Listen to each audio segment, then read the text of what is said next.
What are some other behaviors a dog might display to determine if they are experiencing a stress event? I struggle to determine whether my dog is hyper-aroused or stressed, or are they the same thing? This is an excellent question. All right, picture with me our stress scale. We've got green, yellow, orange, red. And this scale is measuring the stress hormones present in our dog. In green, we're experiencing eustress. So it's not an absence of stress, it's a good level of stress. This is where we see curiosity, problem solving. The dog feels secure. We see pro-social behavior happening here. Generally here, we are going to see body language that we would describe as soft, loose, fluid, wiggly. So the eyes are soft.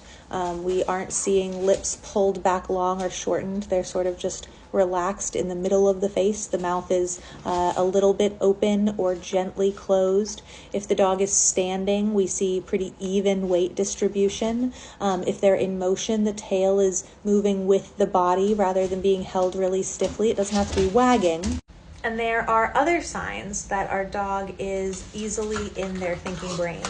We're going to see that their fine motor skills are online. So they're able to do things like take treats gently.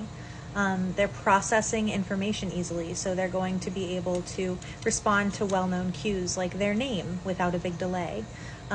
If you toss treats on the ground, you're going to see that they can sniff thoughtfully for them, and that they can find them easily because they're processing smell well. You'll see that their digestive system is fully online, so they're taking high-value treats and low-value treats. As we see the level of stress hormones increase, we're going to see a shift in their body language and their behavior. So in that low yellow zone, you can think of it as the majority of the thinking brain is still online. The majority of the body's resources are going towards the parasympathetic nervous system, the digestive system, the immune system, the thinking brain. And before everyone gets all excited, I am aware that I am oversimplifying things to paint a picture. So in that yellow zone brain, you can imagine that the majority of those resources are still going towards the thinking brain, the parasympathetic nervous system, but not all of them. So the thinking brain isn't working as efficiently.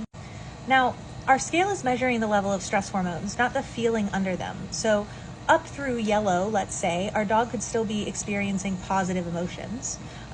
They might be experiencing conflicting emotions as they move up this scale, excited and anxious, frustrated and nervous. In the yellow zone, we start to see signs of stress, that higher arousal.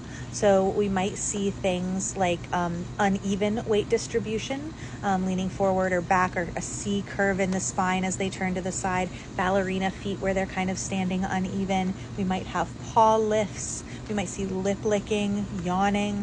The yellow zone is really marked by displacement behaviors. So displacement behaviors are behaviors that dogs engage in to displace their arousal. Again, this could be a positive emotion or conflicting emotions, not necessarily negative emotions.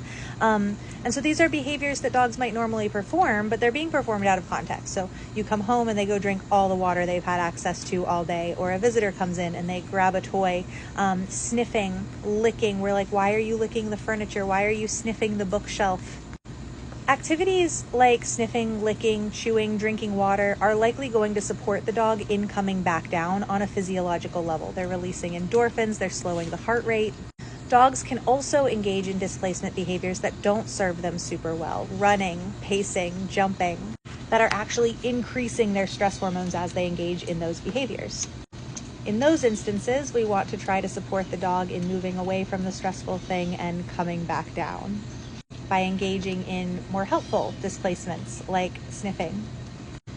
After that point, when stress hormones continue to rise, now we're up in like this orange zone.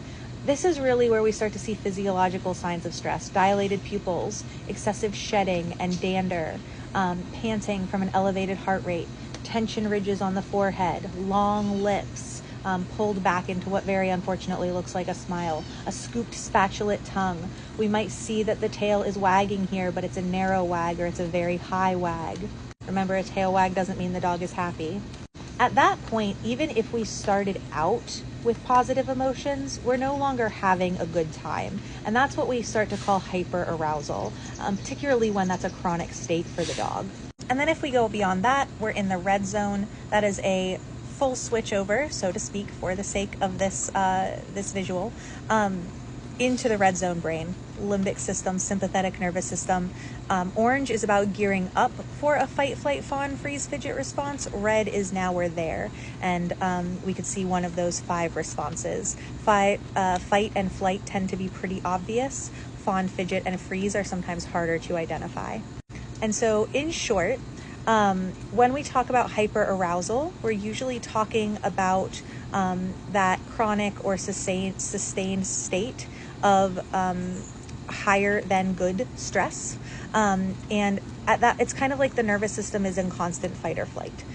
So it is not a positive experience. When we're talking about stress, it doesn't necessarily mean that we're talking about a negative experience.